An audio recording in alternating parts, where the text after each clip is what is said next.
اللہ اللہ اللہ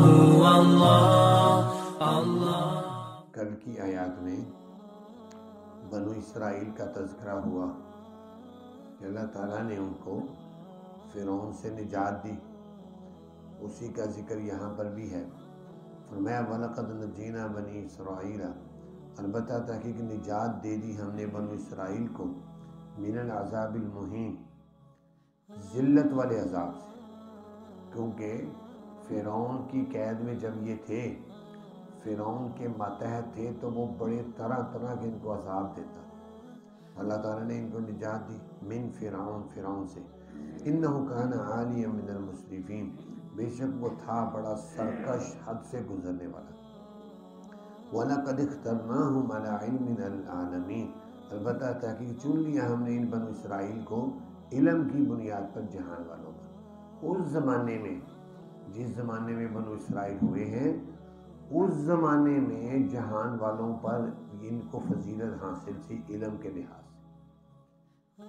اور بنو اسرائیل میں تقریباً 4000 پیغمبر آئے، 4000 پیغمبر بنو اسرائیل میں آئے، 3 کتابیں آئیں، تو یہ اس زمانے کے لحاظ سے باعلم سمجھے جاتے تھے پورے جہان والوں میں۔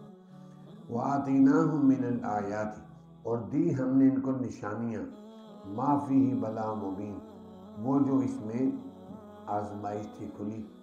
اللہ تعالیٰ نے ان کو فرعون سے نجات دی۔ اس کے بعد یہ لوگ موسیٰ علیہ السلام کے ساتھ وادی تیہ میں پہنچے۔ موسیٰ علیہ السلام نے ان کو کہا چلو اب ارض مقدس چلتے ہیں، ملک شام، وہاں جا کر بیت المقدس کو اور ارض مقدس کو چھڑاتے ہیں۔ اس وقت بڑی طاقتور قوم عمالقہ وہاں رہتی تھی، تو انہوں نے جب پتہ کیا وہاں تو بڑی طاقتور قوم ہے اور وہ ہمیں بڑا مارے گی، لہٰذا انہوں نے موسیٰ علیہ السلام کو کہا اذهب انت وربك فقاتلا اننا هنا قاعدون، تم اور تمہارا رب جائے، جا کر لڑے، ہم تو ادھر ہی بیٹھے۔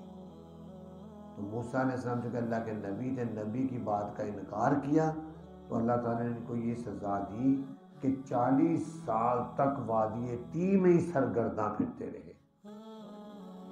چند میل کا ایریا تھا، صبح کو چلتے چلتے شام کو جب دیکھتے وہیں پھر کھڑے، اور وہاں پر ان کو پھر یہ سزا کے طور پر کئی سال رکھا گیا، اور وہاں پر اللہ تعالیٰ نے ان پر طرح طرح کے انعامات کیے، من و سلوہ، بٹیر اور ترنجبین جو ہے وہ آسمان سے اترتی کھاتے، پھر بھی نہ شکری کی۔ کسی کو روسٹ ملے البیک کا، یعنی اور مچھلی ملے، اور پھر وہ کہ میں نے مونگی مسروں کی دال کھانی ہے تو نہ شکر ہی ہے۔ تو ایسے ہی ہوا کہ پکے پکائے بھنے بنائے بٹیر آتے تو کہتے ہم نے تو تھوم ادرک کھانا ہے، اور قرآن پاک کے پہلے اس بارے میں آتے ہیں مونگی مسروں کی دال کھانی، مسر کھانے، ہم نے چنے کھانے۔ اللہ تعالیٰ نے کہا جاؤ پھر یہی کھاؤ، وہ بند ہو گیا۔ تو اللہ تعالیٰ نے ان پر بڑے انعامات کیے، لیکن پھر بھی یہ ناشکری کرتے رہے، یہ بنو اسرائیل جو تھے۔ فرمایا ان ہؤلاء لیقولون، تو بے شک یہ، اب وہ بنو اسرائیل کا ذکر تھا، ساتھ ہی اہل مکہ ان کا ذکر بھی کیا۔ بے شک یہ اہل مکہ البتہ کہتے ہیں کہ نہیں ہے وہ زندگی مگر ہماری صرف موت پہلی، اور نہیں ہم مر کر زندہ اٹھائے جائیں گے۔ کہ مشرکین کا بھی حال یہ ہے کہ نبی پاک صلی اللہ علیہ وسلم جب ان کو بتاتے دین کی باتیں اور کہتے ہیں ایک نہ ایک دن مر کر پھر دوبارہ اٹھنا ہے، کہتے ہیں نا جی، بس ہم ایک دفعہ مر گئے، مٹی میں مل گئے، بس ختم، دوبارہ ہم نے کوئی نہیں اٹھنا۔ آگے سے کہتے ہیں فاتو بآبائنا ان کنتم صادقین، لاؤ ہمارے باپ دادوں کو اگر ہو تم سچے۔ آگے سے مسلمانوں کو کہتے اگر تمہارا عقیدہ ٹھیک ہے کہ مر کر زندہ ہوں گے تو پھر ہمارے باپ دادا جو پہلے مر چکے ہیں ان کو زندہ کر کے دکھاؤ۔ حالانکہ اس دنیا میں دوبارہ کوئی زندہ نہیں ہوگا، یہاں سے تو سب مر کے چلے جائیں گے، پھر قیامت میں دوبارہ زندہ اٹھیں گے۔ تو فرمایا اللہ تعالیٰ نے اہم خیر ام قوم تبا، کیا یہ مشرکین مکہ بہتر ہیں یا تبا کی قوم تبا اللہ تعالیٰ نے ان کو بھی ہلاک کیا۔ تبا کون تھے؟ نبی پاک صلی اللہ علیہ وسلم سے پوچھا گیا، آپ نے فرمایا میں نہیں جانتا تبا نبی تھے یا نبی نہیں تھے، اور لیکن ان کا دو جگہ پر ذکر آتا ہے، ایک یہاں پر، ایک سورہ قاف میں۔ اور روایات میں آتا ہے کہ یہ مشرک تھا، ایک آدمی آتش پرست تھا، بعد میں یہ مسلمان ہو گیا، عقیدہ ٹھیک ہو گیا اور بڑے صحیح عقیدے پر قائم دائم ہوا۔ اب ان کی عجیب بات اس آدمی کی یہ ہے، جو آپ بھی سن کر آپ کو حیرانگی ہوگی، کہ یہ نبی پاک صلی اللہ علیہ وسلم سے 900 سال پہلے ہوا ہے، اور 900 سال پہلے ہونے کے باوجود اس کے بڑے دردناک اشعار ملتے ہیں نبی پاک صلی اللہ علیہ وسلم کے بارے میں۔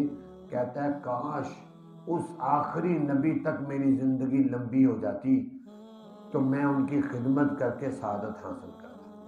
900 سال پہلے کہہ رہے ہیں، اور وہ لکھے ان کے اشعار۔ پھر اس نے ایک خط لکھا، اپنا نام اسد بن ملیک تھا، کہ یہ اس خط کو اسد بن ملیک لکھ رہا ہے محمد الرسول اللہ کی طرف، جو آخری نبی ہوں گے۔ آگے اس خط کے اندر لکھتا ہے کہ اگر تو میری زندگی آپ کے آنے تک رہی تو پھر تو میں آپ پر ایمان بھی ابھی لا چکا ہوں اور آپ کی خدمت کروں گا، لیکن اگر میری زندگی ختم ہو گئی تو میں آپ کو گواہ بناتا ہوں کہ میں آپ پر ایمان لا چکا ہوں، قیامت کے دن میری سفارش ضرور کر دیجیے گا، مجھے بھولنا نہ۔ اب یہ 900 سال پہلے خط لکھا، اب اس کا خط نسل در نسل چلتے چلتے آخر میں وہ خط حضرت ابو ایوب انصاری رضی اللہ ان کے پاس تھا وہ خط، اور ان کے خط کو انہوں نے نبی پاک صلی اللہ علیہ وسلم کو نکال کر پیش کیا۔ نبی پاک صلی اللہ علیہ وسلم خط پڑھا تو اس میں لکھا تھا میں آپ پر ایمان لا چکا ہوں، بس آپ آخرت میں میری سفارش کیجیے۔ لیکن یہ شخص جو تھا اس نے بڑی کوشش کی کہ میری قوم کا عقیدہ ٹھیک ہو جائے، نہیں ٹھیک ہوئے، آخر وہ تباہ ہوئے۔ اللہ تعالیٰ کہہ رہے کیا یہ مشرکین مکہ بہتر تھے یا قوم تبا بہتر تھی؟ وہ بھی ایمان نہیں لائے، تباہ ہوئے، یہ بھی برباد ہو جائیں گے۔ والذین من قبلہم، اور وہ لوگ جن سے پہلے تھے ہم نے ان کو ہلاک کیا، بے شک تھے وہ مجرم، ان کو جرم کی وجہ سے ہلاک کیا گیا۔ اور نہیں پیدا کیا ہم نے آسمانوں کو زمینوں کو، جو کچھ ان دونوں کے درمیان ہے، کھیل کود کے لیے۔ ایک کھلونے چھوٹے چھوٹے بچوں کے بنتے ہیں، بچے کھیلتے ہیں پھر توڑ کے پھینک دیتے ہیں۔ فرمایا یہ آسمان، زمین، چاند، سورج، ستارے ہم نے کوئی کھلونے نہیں بنائے کہ تم کھیلو اور بس فارغ ہو جاؤ۔ ما خلقناہم الا بالحق، نہیں پیدا کیا ہم نے ان دونوں کو مگر حق کے ساتھ۔ ان کا پھر مقصد ہے، اور مقصد یہ ہے کہ اے انسان تم اس میں رہ کر اپنی آخرت کی تیاری کر کے اس کو سنوار لو۔ ولیکن اکثرهم لا یعلمون، ان کے اکثر لوگ نہیں علم رکھتے۔ ان یوم الفصل میقاتهم اجمعین، بے شک فیصلے کا دن ان کا مقررہ وعدہ ہے سب کا۔ یوم لا یغنی مولا مولا شیئا، جس دن نہیں فائدہ دے گا کوئی دوست کسی دوست کو کچھ بھی۔ ولا هم ینصرون، اور نہ ہی وہ مدد کیے جائیں گے۔ الا من رحم اللہ، مگر جس پر رحم کر دے گا اللہ۔ انہ هو العزیز الحکیم، بے شک وہ اللہ ہی غالب رحم کرنے والا ہے۔ کوئی دوست کے کام نہیں آئے گا۔ لیکن ابھی پچھلی آیات میں گزرا تھا کہ متقی لوگ کی دوستی، دنیا کی دوستی آخرت میں کام آئے گی۔